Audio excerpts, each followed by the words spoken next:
여러분 안녕하세요. 마이다스 이젠을 효과적으로 학습하실 수 있도록 도와드릴 마이다스 IT 이준희입니다. 마이다스 이젠의 동영상 강의인 실무 예제 따라하기는 실무 프로젝트를 가지고 처음부터 끝까지 함께 따라하며 학습하실 수 있게 구성된 교육입니다. 실무 예제 따라하기는 초급부터 고급까지 수준별로 동영상 강의와 교재를 제공해드리고 있습니다. 그 중에서 오늘 저와 함께 학습하실 초급 과정 따라하기는 프로그램의 기본적인 사용법과 전반적인 흐름을 파악하는 과정이고, 다음에 학습하실 중급 과정은 보다 실무에서 적용하실 수 있을 만한 다양한 기능과 활용법들을 학습하실 수 있는 내용으로 구성되어 있습니다. 따라서 이번 따라하기를 학습하시기 전에 반드시 구조 프로그램 입문 자료를 학습하셔야 이번 교육을 보다 잘 이해하실 수 있습니다. 그럼 지금부터 초급 과정의 첫 강의인 철근 콘크리트 건물 따라하기를 시작하겠습니다. 오늘 학습하실 따라하기의 예제 모델을 먼저 살펴보도록 하겠습니다. 이 예제 건물은 경기도 성남시에 위치한 3층 규모의 철근 콘크리트 건물입니다. 용도는 건축법 시행령에 따라 일반 업무 시설로 분류하며 1층부터 3층까지 건물 중앙에 엘리베이터와 계단실이 위치한 동일한 평면으로 계획되어 있는 간단한 건물입니다. 구조적으로는 코어 부분의 전단벽과 기둥과 보로 이루어진 구조 형식을 가지고 있습니다. 마이다스 이젠으로 구조 설계를 수행하기 전에 전 과정이 어떤 프로세스에 의해 진행될 것인지 알아보도록 하겠습니다. 이젠 아이콘을 클릭하여 이젠 프로그램을 실행시킵니다. 그리고 구조 모델에 대해 간단하게 정보를 입력하고 모델링에 활용될 도면 밑그림을 등록합니다. 구조 모델링은 수직 부재, 수평 부재 순서대로 생성하고 층간 복사와 기초 생성까지 완료하여 전체 모델링을 완성합니다. 그리고 해석 설계를 수행하고 그 결과를 검토하겠습니다. 검토는 프로그램이 가이드해주는 대로 NG 부재를 OK가 되도록 변경 또는 편집하는 과정입니다. 그리고 최종적으로 구조 계산서를 비롯한 성과물까지 생성해 보도록 하겠습니다. 그럼 이제 이 프로세스대로 하나씩 시작하겠습니다. 이젠 아이콘을 클릭하여 프로그램을 실행시키고 빠른 실행에 새 파일 열기를 클릭합니다.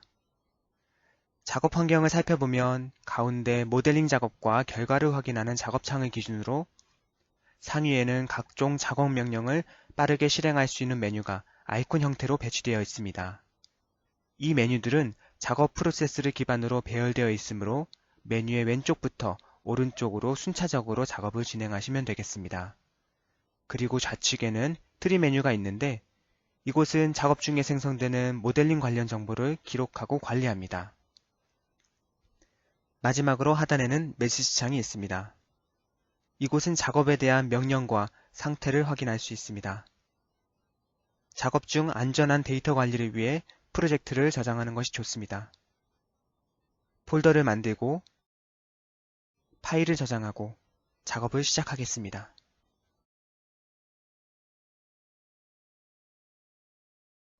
이제 마이다스 이젠으로 구조 설계를 하는 첫 번째 과정, 정보 입력을 하겠습니다. 정보 입력에는 프로젝트 정보와 CAD 도면 이 두 가지가 있습니다. 프로젝트 정보는 구조 해석 설계에 필요한 구조 정보를 자동으로 산정할 수 있도록 데이터베이스를 구축하는 과정이며 CAD 도면은 구조 모델링을 효율적으로 할 수 있도록 도면을 밑그림으로 등록하는 기능입니다. 그럼 이제부터 프로젝트 정보 입력을 메뉴의 배열 순서에 따라 해보도록 하겠습니다. 먼저 메뉴에 건물 정보를 클릭하고 설계 계열을 정확히 입력합니다. 프로젝트명에 땡땡 업무시설, 대지 위치는 경기도 성남시 분당구, 나머지 주소도 삼평동 00번지로 입력합니다. 건물 용도는 업무시설, 일반 업무시설로 설정하겠습니다. 그리고 연면적은 2980.8을 입력하고 지하층이 없으므로 지상 연면적도 2980.8을 입력하겠습니다. 구조계획은 기둥 보호 모멘트 골조와 내력벽이 섞여 있어서 시스템 선택이 모호하므로 콘크리트 일반 규정만을 만족하는 철근 콘크리트 구조 시스템으로 선택하겠습니다. 이 시스템은 모든 철근 콘크리트 건물에 적용할 수 있습니다. 익숙하지 않은 구조 내용에 대해서는 설명이 제시되어 있습니다. 내용을 확인하시면 쉽게 선택하실 수 있습니다. 주변 환경은 저층 건축물이 산재되어 있는 지역인 지표면조도 C를 입력하고 집안 종류는 S4로 설정하겠습니다. 그리고 진해력은 300을 입력하겠습니다. 진해력을 입력하실 때에는 단위에 유의하시기 바랍니다. 마이다스 이젠에서의 진해력 입력은 SI 단위계를 입력하셔야 하기 때문에 1톤은 10kN으로 환산하셔서 입력해 주시면 됩니다. 다른 값들은 디폴트 값으로 설정하고 확인을 누르겠습니다. 입력한 건물 정보는 건물의 하중 산정과 해석 결과에 영향을 미치므로 정확하게 입력해 주셔야 합니다. 이제 층별 정보 입력을 하겠습니다. 층별 정보 입력은 구조 모델링 작업에 앞서 층별 작업 환경을 만드는 단계입니다. 층을 설정하고 층고를 입력하면 모델링 단계에서 각 층고에 맞게 구조 부재들을 생성할 수 있습니다. 테이블에는 기본적으로 1층과 기초를 만들 수 있도록 베이스층이 설정되어 있습니다. 베이스층은 기초가 생성되는 층이므로 건물 전체 층의 최하부에 위치합니다. 층고를 입력하고 추가 버튼을 누르면 층이 추가되는데 이때 선택되어 있는 층의 상부로 층이 추가됩니다. 즉 1층을 클릭하고 추가 버튼을 누르면 지상층이 추가되고 베이스층을 클릭하고 층고 입력 후에 추가 버튼을 누르면 지하층이 추가됩니다. 층을 삭제하실 때에도 층을 선택하고 삭제 버튼을 누르면 편집하실 수 있습니다. 본 예제 모델의 경우 1층 층고가 4000으로 설정되어 있습니다. 지상층의 2층과 3층을 동일한 층고로 한 번에 생성하기 위해 1층을 클릭한 상태에서 층고 4000, 복수층에 2를 입력한 다음 추가 버튼을 누르시면 2층과 3층이 동일한 층고로 한 번에 생성됩니다. 그리고 이 건물처럼 지하층이 없는 경우에는 동결심도 확보를 위해 내림비조층을 사용하겠습니다. 내림비조층의 층고는 1200으로 변경하겠습니다. 층 설정과 층고가 입력되면 누적 층고는 자동으로 계산됩니다. 누적 층고가 12000인지 최종적으로 확인해 주시고 확인 버튼을 누르겠습니다. 이제 층별 정보 입력이 완료되었습니다. 다음 단계로 구조정보 입력입니다. 구조정보를 클릭하고 구조정보 대화 상자를 살펴보겠습니다. 구조정보에서는 건물정보에서 선택한 건물 용도에 보편적으로 사용되는 재료와 하중값이 기본 설정되어 있습니다. 여기서 해당 모델에 사용할 재료와 강도를 변경할 수 있고 층별로 마감 하중과 활 하중을 설정할 수 있습니다. 마지막 열에는 전이층 체크란이 있는데 수직 불연속 기둥이나 벽체가 있는 경우 전이층에 체크를 해야 합니다. 전이층은 중급과정 RC 단독주택 따라하기에서 보다 자세히 학습하도록 하겠습니다. 구조정보에서 설정한 하중값에 대해 정확한 이해를 돕기 위해 층 개념에 대한 부연 설명을 드리도록 하겠습니다. 각 부재가 어떤 층에 소속되는지 이해를 돕기 위해 단면도를 보면서 설명드리겠습니다. 여기를 보시면 각 기둥들의 소속은 1층인지 또는 2층인지 명확하게 알 수 있습니다. 그런데 보아 슬래브는 소속이 1층인지 혹은 2층인지 헷갈리실 것 같습니다. 이 부분은 하중의 흐름을 생각하면 쉽게 이해할 수 있습니다. 바닥에 하중이 제하되었을 때 슬래브에서 보로, 보에서 기둥으로 다음과 같이 전달됩니다. 마찬가지로 1층에서도 하중이 슬래브에서 보로, 보에서 기둥으로 전달이 되어 최종적으로 집안까지 흘러갑니다. 이처럼 구조 모델링에서의 층 개념은 하중의 흐름에 따라 N타입이라고 할 수 있습니다. 그래서 우리가 모델링을 할 때에도 N타입으로 모델링을 하는 것입니다. 정리해보면 1층의 레벨 구간은 여기까지이고 2층의 레벨 구간은 여기까지입니다. 그래서 파란색 보아 슬래브는 1층 소속이고 빨간색 보아 슬래브는 2층 소속이 됩니다. 건축구조 기준에 따르면 용도별, 실별로 등분포 하라중 값이 정해져 있습니다. 그런데 층별로 용도가 다른 경우 구조정보 대화상자에서 어떤 층에 어떤 용도의 화라중을 제하할 것인지 중요합니다. 예를 들어 1층 용도가 주차장, 2층 용도가 주택, 그리고 지붕이 있다고 가정하겠습니다. 지금까지 설명드린 내용을 적용하면 주택에 해당하는 마감 하중과 화라중은 파란색 슬래브에 제하되므로 구조정보 대화상자에서 1층에 입력해야 합니다. 마찬가지로 지붕에 해당하는 마감 하중과 화라중은 2층에 입력해야 합니다. 이와 같이 용도별로 정확한 바닥 하중을 적용하기 위해서는 마이다스 이전에 적용되는 층 개념을 잘 이해해야 합니다. 이 부분에 대한 추가적인 설명은 구조 프로그램 입문 자료에 보다 상세히 설명되어 있으니 참고하시기 바랍니다. 이어서 다음 과정을 진행하겠습니다. 앞서 설명드린 것처럼 층 개념을 이해하신 상태에서 최하층의 마감 하중과 화라중, 최상층의 마감 하중과 화라중을 꼭 확인하는 것이 중요합니다. 본 예제 모델에서는 옥탑층이 없고 지붕 공간을 활용하고 있지 않기 때문에 3층 상부 슬래브에 적용될 화라중을 건축구조 기준에 근거하여 점유 사용하지 않는 지붕의 화라중 값인 1을 입력하고 확인 버튼을 누르겠습니다. 이렇게 해서 프로젝트 정보 입력이 모두 끝났습니다. 이제 CAD 도면을 등록하겠습니다. 마이다스 이젠에서는 편리하게 3D 구조 모델링을 하기 위해 2D 평면도를 밑그림으로 활용합니다. 도면을 등록하기 전에 CAD 도면과 CAD 리스트 이 두 가지의 차이점을 알아보겠습니다. CAD 도면은 CAD 도면 편집창에서 건축 도면을 불러와 밑그림으로 등록하는 과정이고 CAD 리스트는 등록된 도면을 활성화 또는 비활성화하고 도면을 선택해서 수정할 수 있는 기능입니다. 그럼 도면을 등록하기 위해 CAD 도면 아이콘을 클릭하여 CAD 도면 편집창을 열겠습니다. 이 창에서는 CAD에서 자주 사용되는 명령어들을 그대로 쓸 수 있습니다.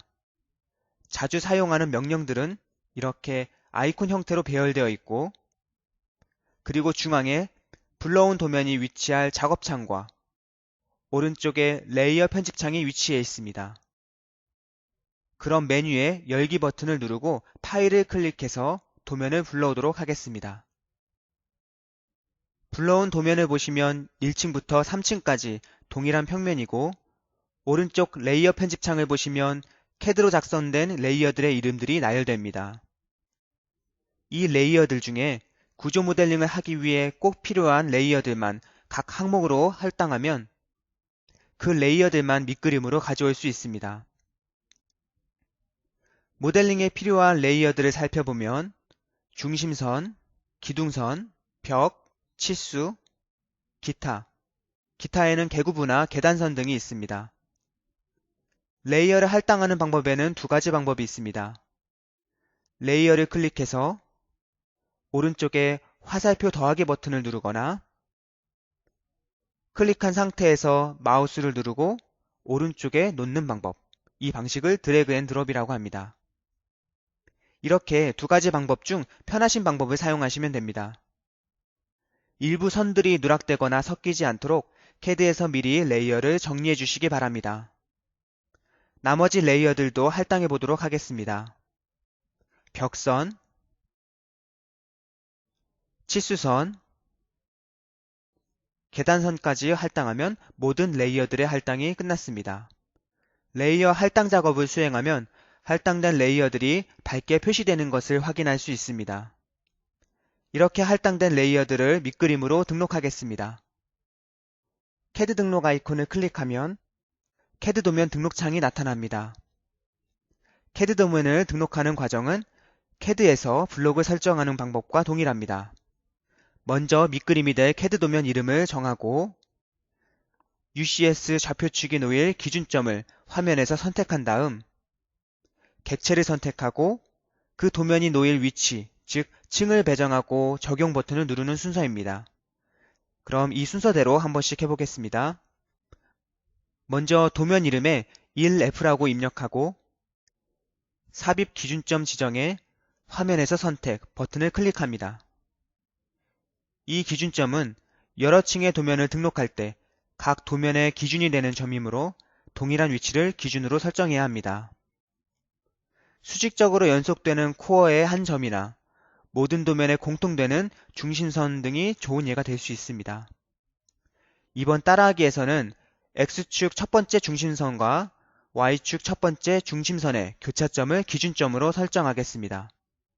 마우스 휠을 이용하여 화면을 확대하고 정확하게 기준점을 클릭하면 원형 마크가 표시됩니다. 다음으로 객체를 선택하겠습니다.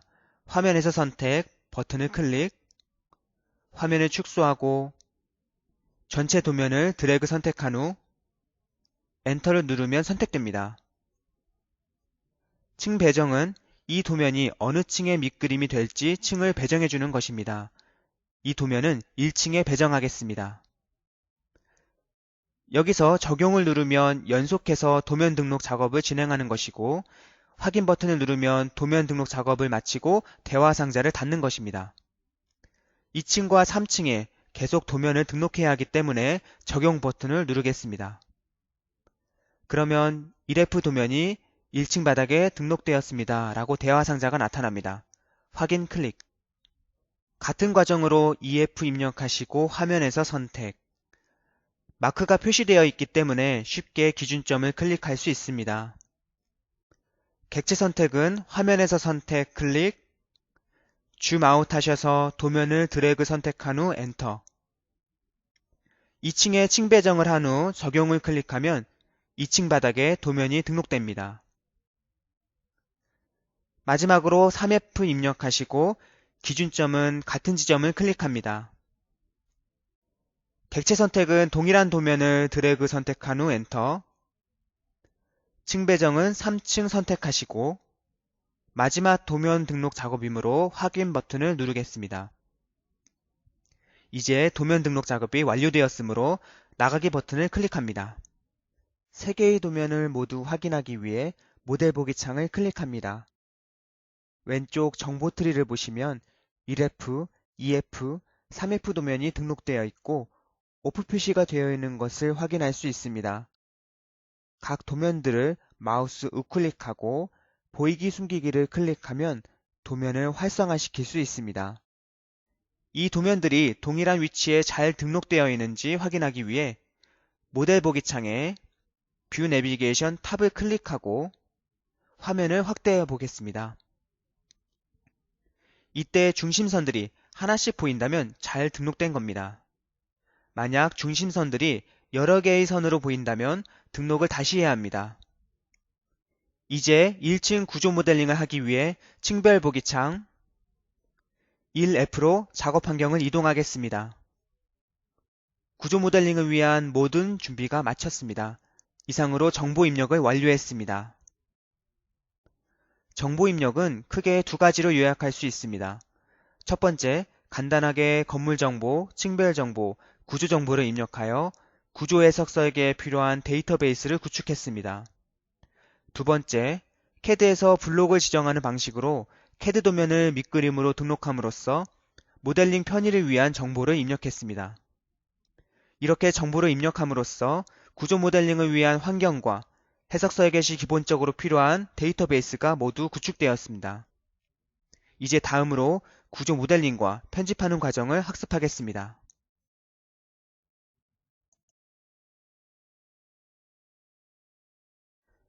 앞서 말씀드린 것처럼 메뉴는 작업 프로세스대로 배열되어 있습니다.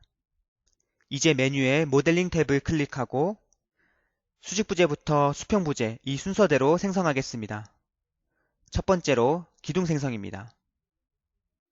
기둥 아이콘을 클릭하시고 도면을 확대해서 기둥의 대각선 방향의 두 점만 클릭하면 기둥이 생성되었습니다. 기둥을 생성했으면 엔터 또는 스페이스바를 눌러서 메시지 창에 명령 땡땡 이 기본 상태로 만들겠습니다.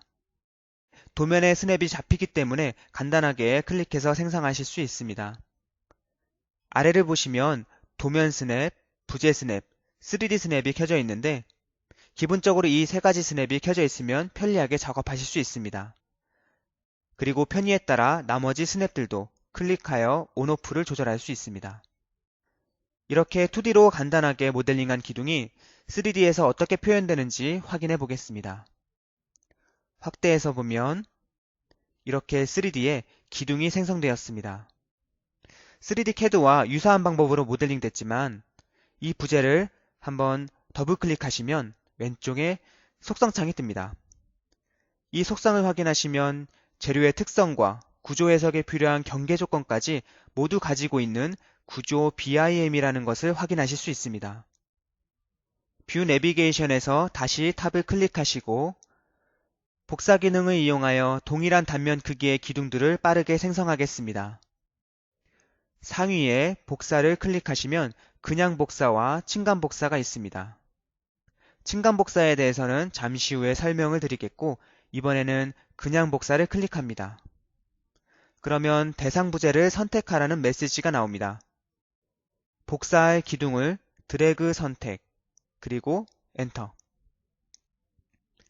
기준점을 지정하라는 메시지가 나오면 저는 이 중심선의 끝점을 기준점으로 잡겠습니다. 클릭. 다음 중심선을 클릭하면 연속으로 기둥을 복사할 수 있습니다. 완료했으면 엔터. 같은 방법으로 다음 열에도 기둥을 복사하겠습니다. 엔터나 스페이스바를 한번 누르면 이전 명령을 그대로 수행할 수 있습니다. 그리고 대상 부재를 선택하라고 나오면 기둥 전체를 드래그 선택하고 엔터. 마찬가지로 중심선 끝점을 기준점으로 잡겠습니다. 클릭, 클릭, 클릭, 마지막 줄까지 클릭, 엔터. 뷰 내비게이션의 화살표 방향을 클릭하여 3D로 한번 확인하겠습니다. 이제 벽을 생성하겠습니다. 모델링에 벽 아이콘을 클릭하고 메시지 창을 확인하겠습니다. 벽체를 생성할 때는 명령어 실행 후 메시지 창을 꼭 확인하시기 바랍니다. 지금은 현재 단면이 200으로 설정되어 있기 때문에 지금부터 생성하는 벽은 모두 200 단면으로 생성됩니다. 한 건물 내에서 벽체 단면이 다양할 경우 반드시 현재 단면이 얼마로 설정되어 있는지 확인하면서 작업하시기 바랍니다. 뷰 내비게이션의 탑을 클릭하고 화면을 확대하여 벽체를 생성하겠습니다. 이때 가장 중요한 것은 기둥 중심에서부터 중심까지 클릭, 그리고 중심선 교차까지 클릭하여 연속해서 벽을 만드는 것입니다. 그리고 엔터. 이 내용에 대해 조금 더 부연 설명을 드리기 위해 3D 뷰에서 화면을 확대하겠습니다. 제가 이 부재에 마우스를 가져다 대면 노란색 선이 보입니다. 그리고 부재 위를 보시면 초록색 점이 보입니다. 보다 명확한 확인을 위해 도구 막대에서 와이어프레임이라는 아이콘을 클릭하면 부재가 점과 선으로만 표현됩니다. 이 점을 절점이라 하고 이 선을 구주선이라고 하는데 구조 모델링에서 절점과 구주선의 연결에 대해 보다 자세히 설명드리겠습니다. 상부로부터 전달되는 하중이 안전하게 지방까지 흐르기 위해서는 구조 부재들이 잘 연결되어 있어야 합니다. 각 부재들이 연결되는 케이스는 다음과 같이 두 가지로 구분할 수 있습니다. 우선 첫 번째 그림처럼 벽체를 생성할 때 안목 치수에서부터 안목 치수까지 두 점을 클릭할 수 있습니다. 이러한 경우 와이어 프레임으로 봤을 때 벽체와 기둥이 절점이 각각 생성되면서 각 부재들이 연결되지 않은 상태가 됩니다. 그런데 아래 그림과 같이 기둥의 절점부터 절점까지 이렇게 벽체를 모델링하면 와이어 프레임으로 봤을 때 각 부재가 절점을 공유하게 됩니다. 이와 같이 절점과 절점, 그리고 구조선과 절점이 서로 만나야 구조 모델링을 올바르게 했다고 할 수 있습니다. 그러기 위해서는 와이어 프레임 보기를 습관화하는 것이 바람직합니다. 그럼 다시 작업 환경으로 이동하겠습니다.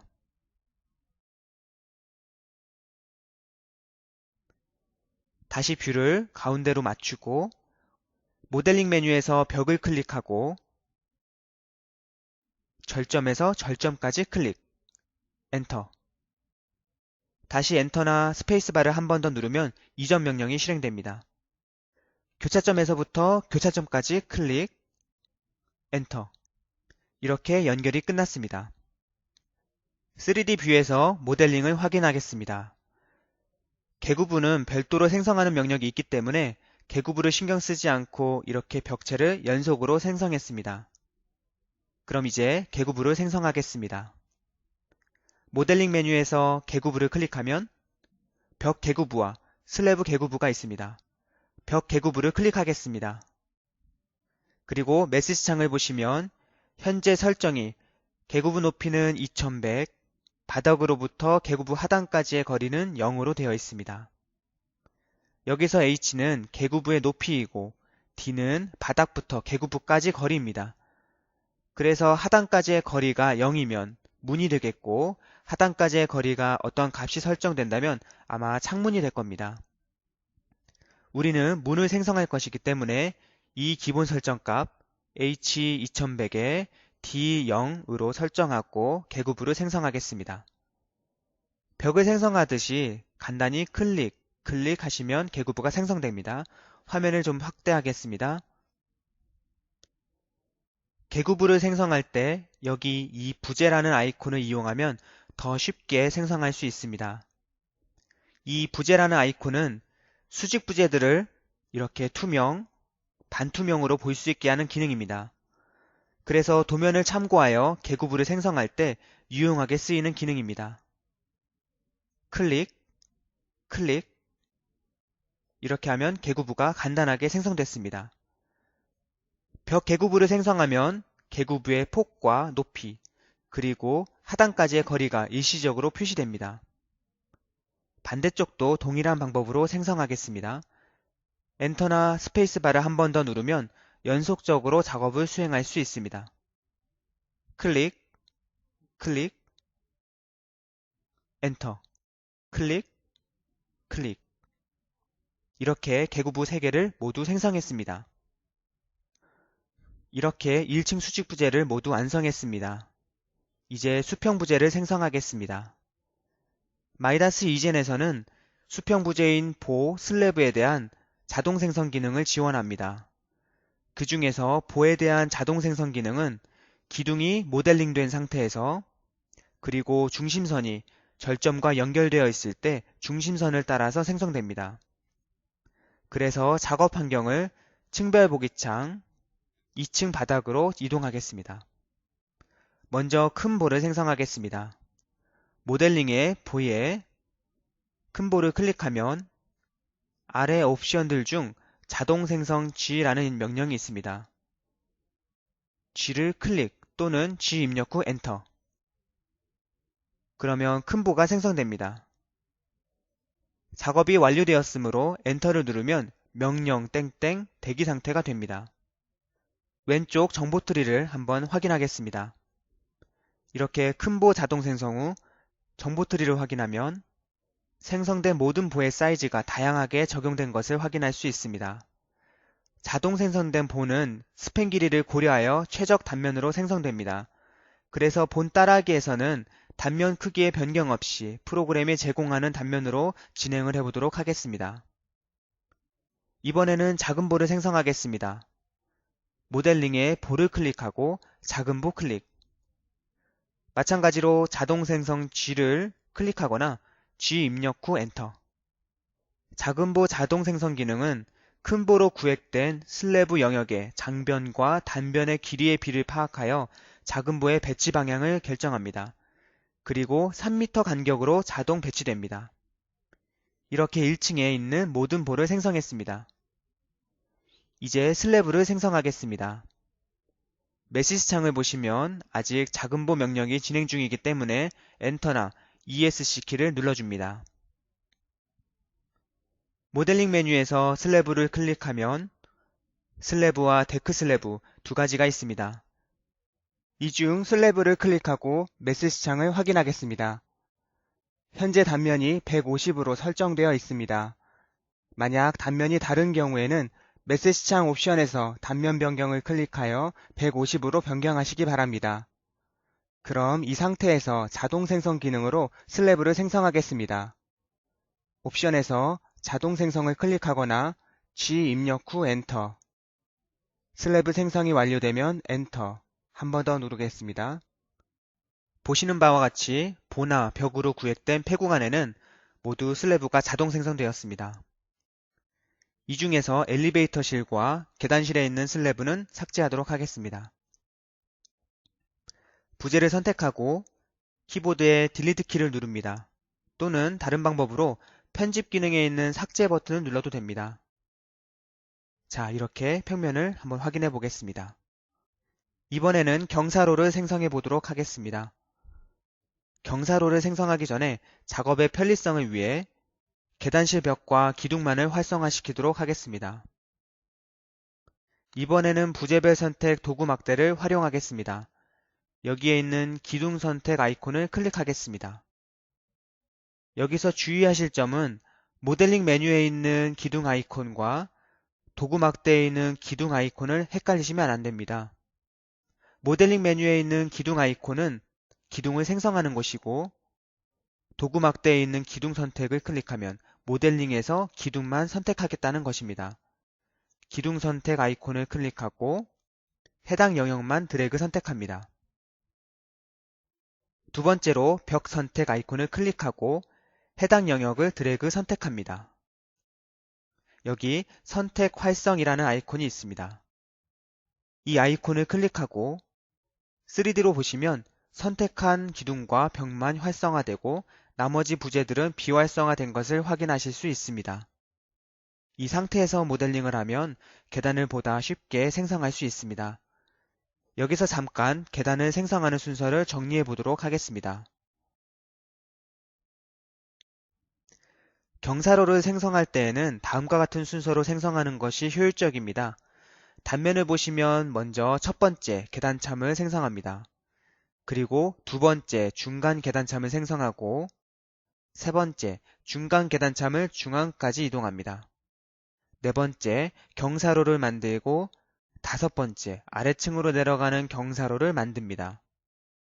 이때 주의하실 점은 첫 번째부터 네 번째까지 작업할 때 작업 환경은 2층 바닥으로 다섯 번째 작업을 할 때에는 1층 바닥으로 작업 환경을 이동해야 합니다. 왜냐하면 마지막 경사로를 생성할 때에는 1층 바닥 도면에 스냅을 이용하여 부재를 생성해야 하기 때문입니다. 그럼 이제 이 순서를 생각하면서 모델링을 해보도록 하겠습니다. 메뉴에서 경사로를 클릭합니다. 먼저 1번 계단참을 만들겠습니다. 이렇게 편한 뷰를 잡으시고 여기서 가운데 절점 2개 만들어 주시는 것이 가장 중요합니다. 클릭, 이 슬래브에 연결시키도록 클릭, 클릭, 클릭, 클릭, 클릭. 이렇게 절점을 2개 만들어 줍니다. 계단 참에는 위층으로 올라가는 계단과 아래층으로 내려가는 계단이 각각 연결이 됩니다. 그래서 각각 따로 연결될 수 있도록 절점 2개를 생성해 주는 것입니다. 계단도 슬래브이기 때문에 벽체에 지지될 수 있도록 이렇게 중심선을 만나도록 생성해 주어야 합니다. 2번 중간 계단참을 생성합니다. 중간 계단참도 동일한 명령이므로 엔터나 스페이스바를 한 번 더 누르겠습니다. 가운데서부터 시작하겠습니다. 클릭, 클릭. 여기도 마찬가지로 각각 연결될 수 있도록 절점을 2개 생성했습니다. 이제 3번, 이 중간 계단참을 층고의 중간까지 이동하도록 하겠습니다. 오른쪽 상위에 편집 메뉴를 보시면 이동이 있습니다. 이동에 이동을 클릭하시고 대상 부재를 선택, 그리고 엔터. 기준점을 지정하라고 나오는데 기준점은 아무 점이나 찍으셔도 됩니다. 기준점을 클릭하고 거리를 좌표로 입력하겠습니다. XYZ 좌표를 입력하시는데 우리는 지금 좌우로는 움직이지 않고 수직으로만 이동하려고 합니다. 층고가 4000이었으므로 0,0, -2000 입력 후 엔터. 그러면 이렇게 이동을 했습니다. 이제 4번입니다. 계단을 생성하실 텐데 마찬가지로 경사로를 클릭하고 절점만 가지고도 생성할 수 있습니다.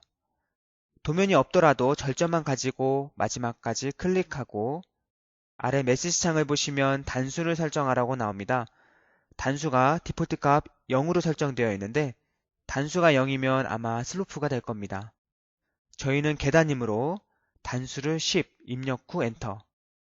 10단의 계단이 완성되었습니다. 이제 5번입니다. 중간 계단 참에서부터 아래층 1층으로 내려가는 계단을 생성하겠습니다. 여기서 유의할 점은 바로 작업 환경을 1층 바닥으로 이동해 주는 것입니다. 왜냐하면 이제 아래층에 있는 도면을 스냅으로 이용하여 클릭해야 하기 때문입니다. 1층 바닥으로 이동한 후 다시 작업 환경을 맞추도록 하겠습니다. 탑뷰에서 확대하고 저는 이 중간 계단참 하나만 남기고 나머지는 비활성화 시키도록 하겠습니다. 선택하고 활성 버튼 그리고 편한 뷰를 잡겠습니다. 마찬가지로 경사로 그리고 절점과 도면선을 가지고 클릭, 클릭, 클릭, 클릭합니다. 단수 설정에 이전에 10단을 입력했기 때문에 그대로 엔터를 치거나 10 입력 후 엔터 하셔도 됩니다. 저는 10이라고 다시 입력 후 엔터를 누르겠습니다. 이제 1층 부재들의 생성이 모두 완료되었습니다. 전체 활성을 해서 전체적으로 확인을 해보도록 하겠습니다. 뷰 내비게이션의 사선 방향 여기까지 모델링을 완료하셨다면 반드시 절점과 구조선을 체크하는 것이 좋습니다. 도구 막대에서 와이어 프레임을 클릭하면 이렇게 절점과 구조선만 보이게 됩니다. 이렇게 확인하시는 방법은 도구 막대에 가시면 절점 번호라는 아이콘이 있습니다. 이 절점 번호 아이콘을 클릭하면 각 절점 위에 번호가 표시됩니다. 이렇게 절점 위에 번호가 딱 하나씩만 표시된다면 정상적으로 모델링 된 것입니다.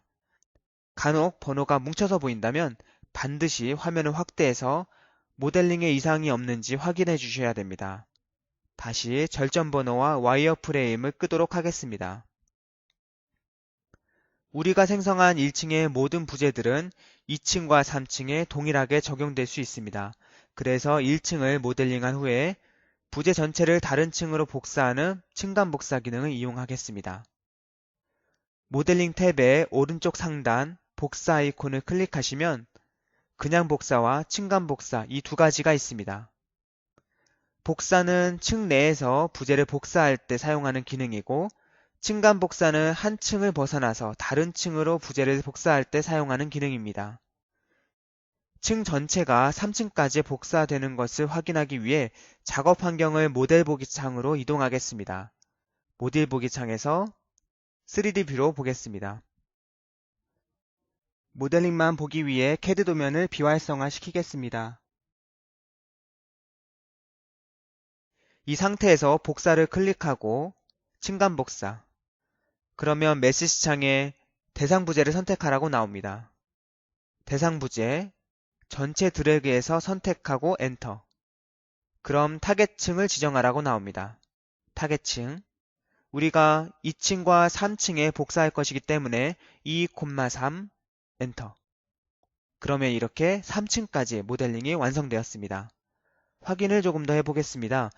본 따라하기에서는 3층에서 지붕으로 올라가는 계단이 없었습니다. 그래서 3층에 있는 계단을 삭제하고 오픈되어 있는 여기 계단실과 엘리베이터실, 상부 슬래브를 직접 생성하겠습니다. 그래서 다시 층별 보기 창으로 이동하고 3층 바닥으로 작업 환경을 옮기겠습니다. 여기를 보시면 3층 도면을 기준으로 상부의 부재와 하부의 부재, 즉 2층과 3층의 부재들이 동시에 보입니다.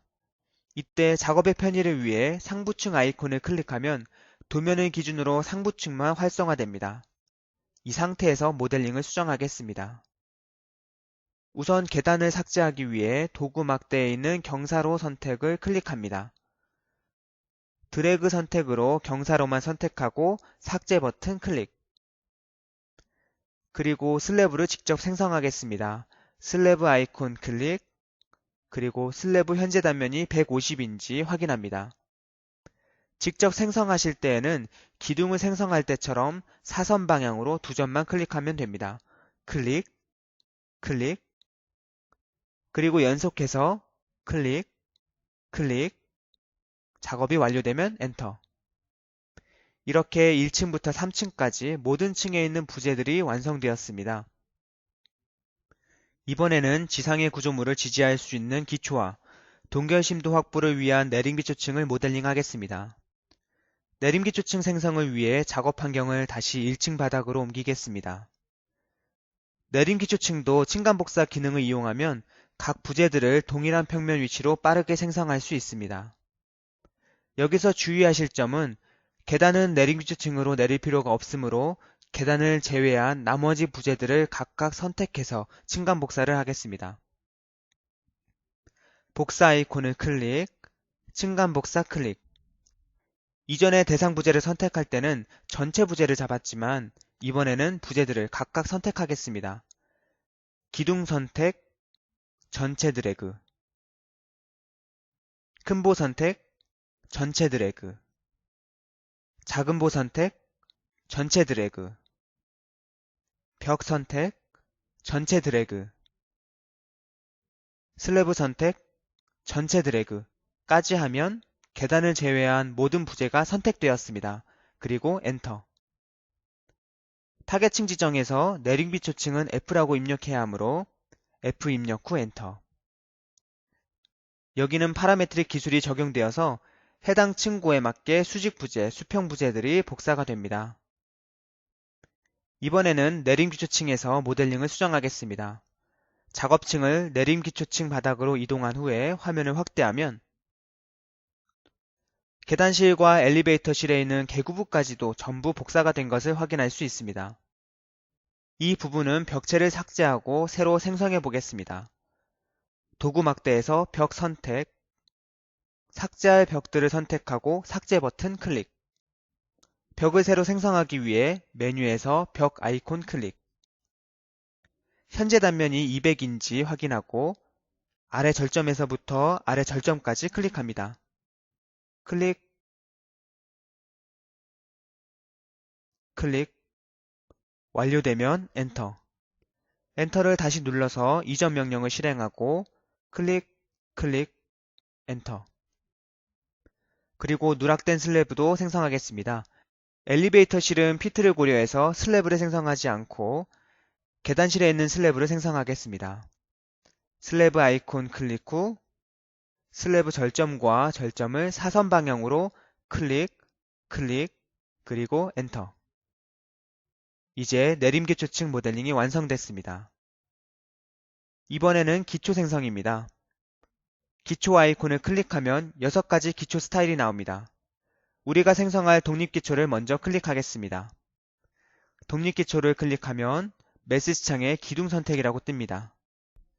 이 기둥들을 하나씩 클릭하여 선택할 수도 있지만 전체적으로 부재들을 선택한 다음 엔터를 누르셔도 기둥 아래에만 독립기초가 생성됩니다. 화면을 다시 확대해서 매트 기초로 계획한 코어 아랫부분을 보겠습니다. 매트 기초를 생성하기 전에 이 부분에 생성된 독립기초들은 중복되므로 독립기초를 삭제하겠습니다. 부재별 선택 도구 막대에서 기초 선택 클릭하고 기초만 선택한 후 삭제. 삭제하실 때에는 키보드에 딜리트 키를 누르거나 캐드와 동일하게 메시지 창에 2를 입력 후 엔터를 누르셔도 됩니다. 이번에는 기초에 매트 기초 클릭. 시작점을 직접 지정해 주시면 됩니다. 벽체 아랫부분을 클릭합니다. 삼각형 스냅이 잡히면 부재 아랫부분에 정확하게 클릭이 된 겁니다. 마지막까지 클릭하면 메시지 창에 연단거리 설정이라고 메시지가 나옵니다. 연단거리란 클릭한 지점에서 사방으로 얼마만큼의 거리를 확보해서 매트 기초를 생성할 것인지를 묻는 것입니다. 500을 입력 후 엔터 하면 500mm만큼 옵셋되는 것입니다. 이렇게 독립기초와 매트 기초까지 완성했습니다. 모델 보기 창에서 최종적으로 한번 확인해 보겠습니다. 이렇게 1층부터 3층까지와 내림기초와 기초 모델링까지 완성했습니다. 이상으로 구조 모델링의 전 과정을 마쳤습니다. 구조 모델링을 다시 한번 정리하겠습니다. 먼저 도면을 밑그림으로 하여 수직 부재인 기둥과 벽을 생성했고, 자동 생성 기능을 활용하여 보와 슬래브를 만들고 계단을 생성했습니다.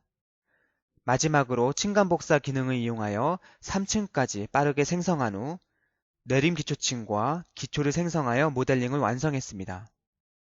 이젠을 통한 구조 모델링은 3D CAD 모델링 방식과 유사하지만 생성한 모든 부재들이 해석서에게 필요한 모든 정보를 가지고 있는 구조 부재라는 것 또한 확인했습니다. 이러한 구조 모델링에서 가장 중요한 것은 절점과 절점, 절점과 구조선이 연결되어야 한다는 것입니다. 그래야 모든 부재들이 서로 잘 연결되어 하중이 정상적으로 전달되기 때문입니다. 모델링을 완료했으므로 이제 해석서에게 버튼 하나로 해석을 수행하고 결과를 얻을 수 있습니다. 그에 앞서 혹시 부재를 잘못 생성한 것이 없는지 또는 실수한 사항은 없는지 확인이 필요합니다. 그래서 마이다스 이젠에서는 모델 검토라는 체크 시스템으로 꼼꼼하게 모델을 검토해주고 확인해주고 있습니다. 해석서에게 수행 전에 입력된 정보와 모델링에 대한 검토를 하고 해석서에게 후에 다시 한번 모델 검토를 하여 결과에 대한 검토까지 하는 과정을 지금부터 학습하겠습니다.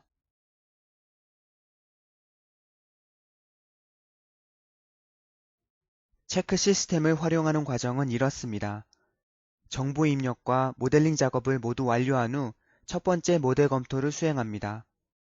도구 메뉴에 가시면 모델 검토라는 아이콘이 있습니다.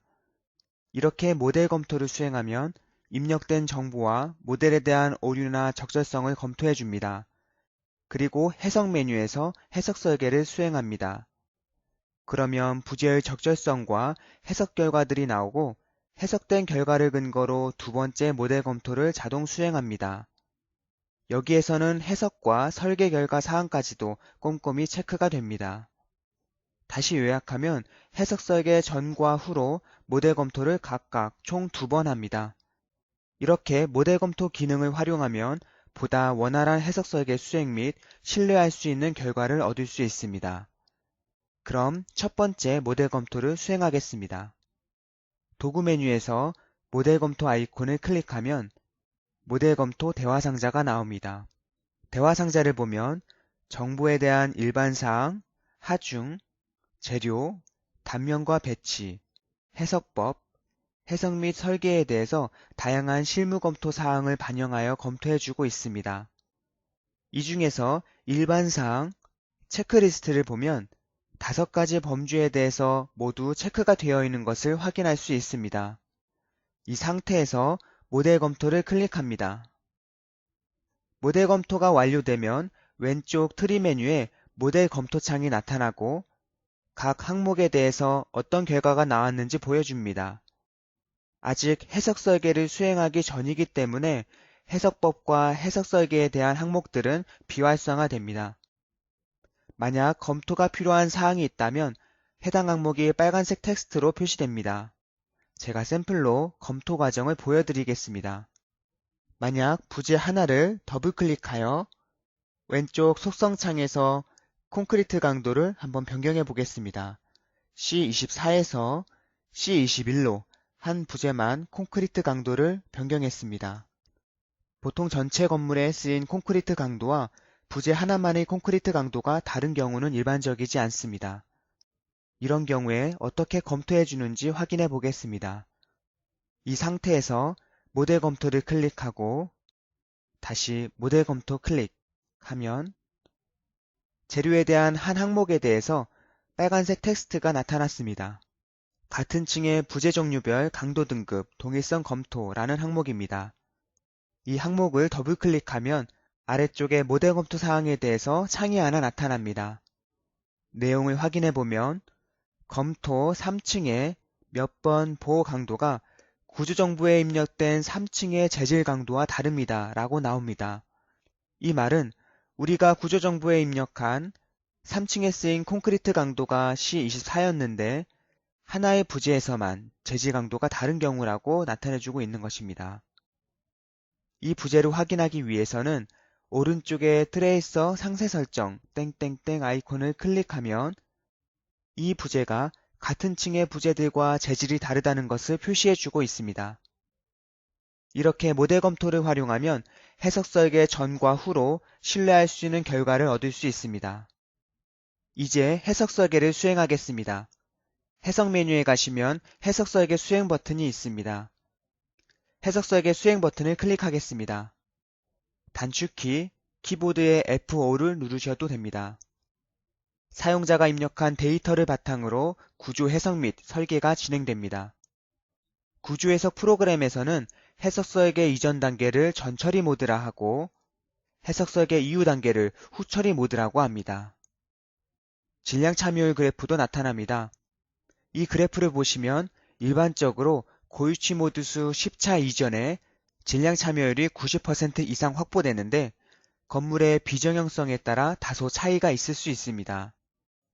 그런데 10차 이상이 되도록 질량 참여율 그래프가 아주 미소하게 변화가 없다면 구조 모델에서 부재 간 연결 상태가 부적절한 경우가 있을 수 있습니다. 이러한 경우 해석을 중단하고 구조 모델을 다시 한번 검토하는 것이 좋습니다. 지금은 질량 참여율이 90% 이상 확보되었고 설계가 진행 중입니다. 이렇게 해석 설계가 완료되었습니다. 질량 참여율 그래프는 닫기를 누르겠습니다. 제가 조금 전에 전처리 모드와 후처리 모드에 대해 설명을 드렸습니다. 우리가 작업을 하는 동안에 도구막대 자물쇠 아이콘이 열림으로 표시가 되어 있었습니다. 이 아이콘을 전처리 모드라고 하고 해석 설계가 모두 완료되면 자물쇠가 자동으로 닫힘으로 변경됩니다. 이 모드를 후처리 모드라고 합니다. 자물쇠 모양이 잠김으로 바뀌고 후처리 모드가 되면 그때부터는 정보나 모델링을 변경하는 것이 아니라 결과를 검토하시는 단계로 넘어간 겁니다. 전처리 모드와 후처리 모드에 대한 보다 자세한 사항은 구조 프로그램 입문 자료를 참고해 주시기 바랍니다. 해석 설계 수행이 완료되면 두 번째 모델 검토가 자동으로 진행됩니다. 첫 번째 모델 검토 과정에서는 해석과 설계에 대한 검토 항목들이 비활성화되어 있었으나 해석 설계 수행 이후에는 이렇게 모든 항목을 검토할 수 있습니다. 모델 검토 항목을 보시면 빨간색 검토 메시지가 나오지만 본 따라하기에서는 해당 항목을 무시하고 진행할 수 있습니다. 그 근거는 따라하기 참고자료 39페이지를 확인하시기 바랍니다. 구조 모델링 완성 후 해석 설계 수행을 아이콘 클릭 한 번으로 자동 수행했습니다. 해석 설계 수행은 입력된 모든 데이터를 건축구조 기준에 따라 해석과 설계를 일괄적으로 수행하는 과정입니다. 그리고 해석 설계 전은 전처리 모드라 하고 해석 설계 이후에는 후처리 모드라고 하는데 도구막대의 자물쇠 모양 아이콘이 열린 상태에서 해석 설계가 완료되면 잠긴 상태로 바뀐 것도 확인하셨습니다. 또한 원활한 해석 설계 수행 및 신뢰할 수 있는 결과를 얻기 위해서 해석 설계 전과 후로 각각 모델 검토를 수행하여 오류와 적절성 체크 사항들을 항목별로 꼼꼼히 체크하시는 것도 학습하셨습니다. 다음 과정은 결과 검토입니다. 해석 설계 후 바로 구조 계산서를 출력하는 것이 아니라 부재가 적절한지 구조적으로 안전한지를 확인하셔야 합니다. 어떻게 확인하고 편집하실 수 있는지 지금부터 학습하시겠습니다.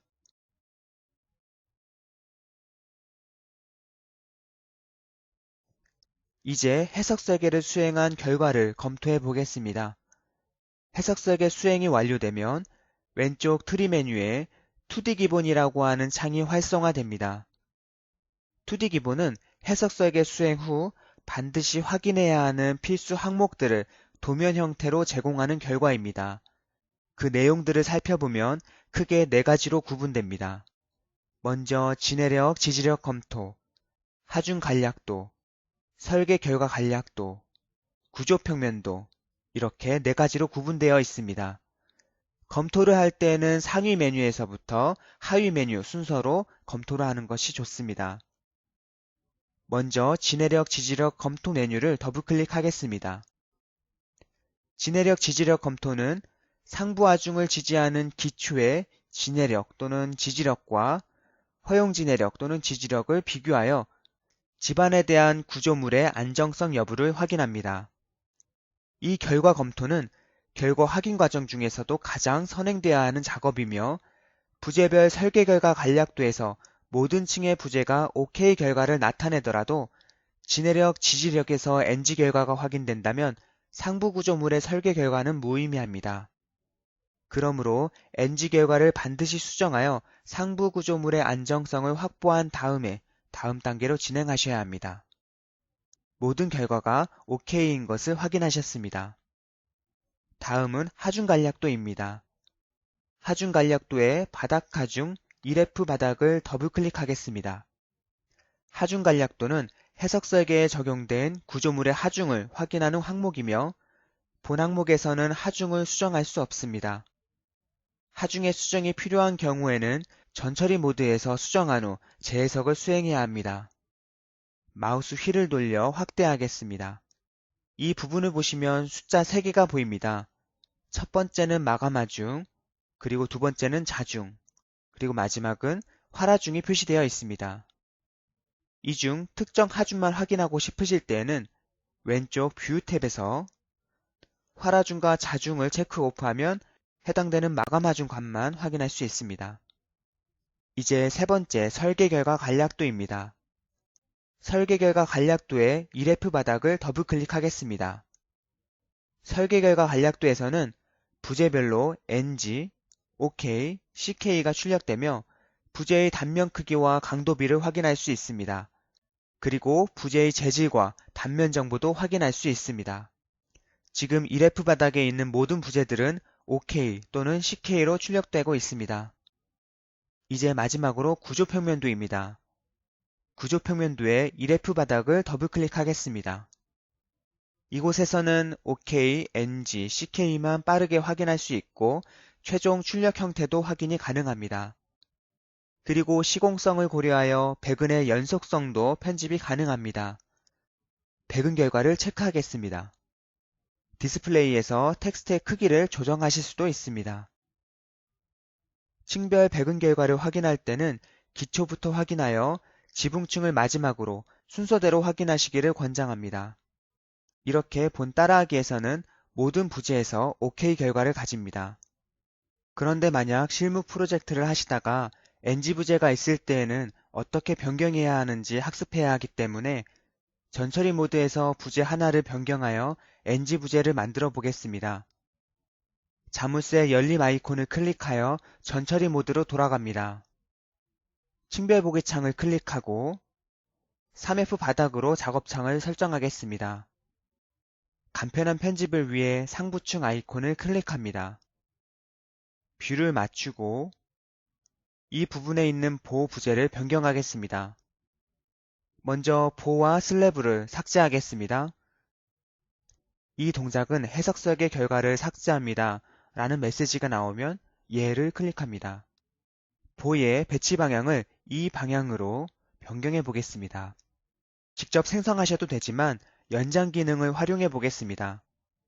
모델링에 연장 클릭하시고 메시지 창에 경계 부재 지정이라고 나오면 연장할 경계까지를 클릭, 그리고 연장 부재 선택이라고 나오면 연장 부재를 선택, 그리고 엔터. 그러면 부재가 나란한 방향으로 연장되었습니다. 이번에는 슬래브를 생성하겠습니다. 모델링 슬래브에 슬래브, 현재 단면이 150으로 설정된 것을 확인하고 두 점을 대각선 방향으로 클릭하여 슬래브를 생성합니다. 그리고 엔터. 그리고 모델 보기 창에서 보시면 3층에 있는 보호 부재의 배치가 변경된 것을 확인하실 수 있습니다. 변경된 정보를 가지고 해석에 해석 설계를 수행합니다. 해석 설계가 완료되었습니다. 2D 기본에서 어떤 결과가 나왔는지 확인하겠습니다. 설계 결과 간략도에 3F 지붕층을 클릭하겠습니다. 보시는 바와 같이 보 배치가 변경되면서 이 보와 이쪽 보에 집중 하중이 증가했습니다. 그래서 NG가 발생했는데 NG 부재를 OK로 변경하기 위해서 설계 편집창을 호출하겠습니다. NG가 난 보 부재의 단선을 더블 클릭하면 해당 부재에 대한 설계 편집창이 나타납니다. 설계 가이드와 상세 설정하기가 나오는데 초급 과정에서는 설계 가이드를 활용하여 NG 부재를 OK로 변경하겠습니다. 보호 단면에 대한 백은 정보를 보여주고 있습니다. 여기서 설계하기 버튼만 빨간색으로 표시되어 있습니다. 설계하기 버튼을 클릭하면 적절한 단면을 프로그램에서 가이드해 줍니다. 이 중에서 폭 고정, 높이 고정을 설정하실 수 있습니다. 우리는 보 높이를 고정한 후에 설계하기 버튼을 누르도록 하겠습니다. 그러면 높이가 같고 강도비 0.9 이내에서 적절한 단면 크기를 제시해 주고 있습니다. 휨과 전단을 보면 모두 OK인 단면을 가이드해 주고 있습니다. 이 중에서 650 곱하기 750 단면을 체크하고 보 단면을 확인하면 이렇게 철근 정보와 단면 사이즈가 변경된 것을 확인하실 수 있습니다. 그리고 확인 버튼 클릭하겠습니다. 이렇게 선택한 단면으로 업데이트 되었기 때문에 결과가 OK로 표시되었습니다. 단면을 한번 확인하겠습니다. 단면 정보를 클릭하면 이렇게 우리가 선택했던 단면으로 변경되었습니다. 이렇게 설계 편집을 완료하고 나면 변경된 부재 단면 전체 업데이트를 클릭해 주어야 이 정보들이 적용이 됩니다. 그대로 결과물들을 출력하기 전에 반드시 이 아이콘을 클릭하시기 바랍니다. 그러면 대화 상자가 뜨고 얘를 클릭하면 다시 전처리 모드로 전환이 됩니다. 설계 편집한 정보들이 업데이트 되었기 때문에 해석 설계 다시 수행하면 2D 기본 설계 결과 간략도에서 3F 지붕의 해당 부재들이 모두 OK로 변경된 것을 확인할 수 있습니다. 지금까지 학습하신 내용을 정리하겠습니다. 해석 설계를 수행하면 트리 메뉴에 2D 기본 메뉴가 활성화됩니다. 2D 기본의 각 항목들은 성과물 생성 전에 필수적으로 확인해야 하고 편집이 필요한 단면이 있다면 편집을 해야 합니다. 2D 기본을 검토할 때에는 항목이 나열된 순서대로, 즉 위에서부터 아래로 검토를 진행하는 것이 좋습니다. 특히 첫 번째로 확인할 지내력, 지지력 검토는 건물 하중을 기초 하부의 지반이 지지할 수 있는지에 대한 검토로서 구조물의 기본적인 안정성 확보와 관련이 있습니다. 상부 구조 부재가 모두 OK를 나타내더라도 지내력, 지지력 검토에서 NG가 있다면 구조물은 전체적으로 안전할 수 없습니다. 두 번째로 하중 간략도를 확인하고 세 번째로 설계 결과 간략도와 구조 평면들을 함께 보시면 구조 배치 및 단면의 적절성을 확인하고 수정할 수 있습니다. 결과에 대한 출력 형식은 OK, NG, CK 이렇게 세 가지 형태로 나타납니다. OK는 강도비 0.5에서 1.0까지의 부재로 설계 결과가 적당함을 나타냅니다.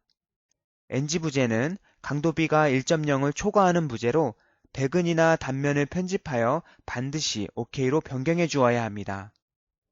마지막으로 CK 부재는 강도비 0.5 미만의 부재로 사실 OK인 부재이지만 강도비의 여유가 남는 부재입니다. 따라서 CK를 반드시 OK로 변경하실 필요는 없습니다. 다만 경제성을 고려해서 부재 단면을 줄일 수도 있다는 것을 나타내주고 있는 겁니다. 이렇게 결과까지 검토하면 이제 고품질의 성과물을 생성할 수 있습니다. 그럼 이제부터 성과물을 생성하는 방법을 학습하시겠습니다.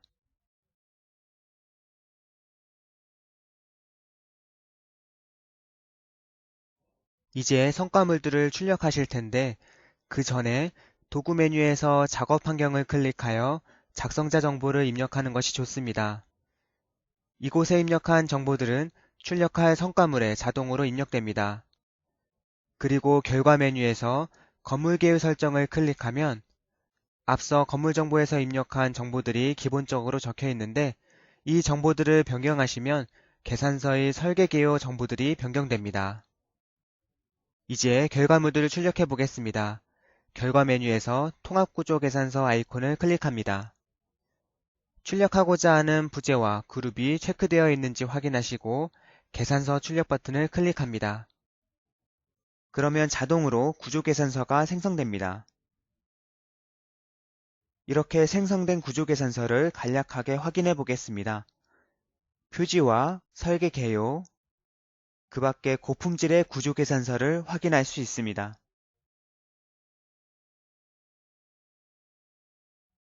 이렇게 생성된 구조계산서는 상단에서 출력 버튼을 클릭해서 출력할 수 있습니다. 이번에는 구조안전 및 내진 설계 확인서를 출력해 보겠습니다. 마찬가지로 결과 탭에서 안전확인서 아이콘을 클릭하면 성과물을 두 가지 유형으로 제공하고 있습니다. MS 워드 2007 버전 이상이 있으면 MS 워드 형태로 출력할 수도 있습니다. 우리는 프린트뷰로 바로 출력하겠습니다. 확인서 출력 버튼을 클릭하면 구조안전 및 내진 설계 확인서를 출력하실 수 있습니다. 이번에는 내진 능력 확인서를 출력하겠습니다. 마찬가지로 결과 메뉴에서 내진 능력 확인서 아이콘을 클릭하고 프린트뷰로 출력해 보겠습니다. 내진 능력 확인서는 두 페이지로 구성되어 있습니다. 해당 건물의 내진 능력이 궁금하다면 두 번째 페이지 세 번째 줄에 자동 계산된 값을 확인할 수 있습니다. 내진 능력 수동 계산 방법이 궁금하시다면 홈페이지 자주 묻는 질문 게시판 자료를 참고하시기 바랍니다. 이상으로 철근 콘크리트 건물 따라하기를 모두 학습하셨습니다. 다음으로 철골 건물 따라하기와 중급 과정을 학습하시면 보다 다양한 기능들을 학습하실 수 있습니다. 그럼 다음 과정에서 만나 뵙겠습니다. 감사합니다.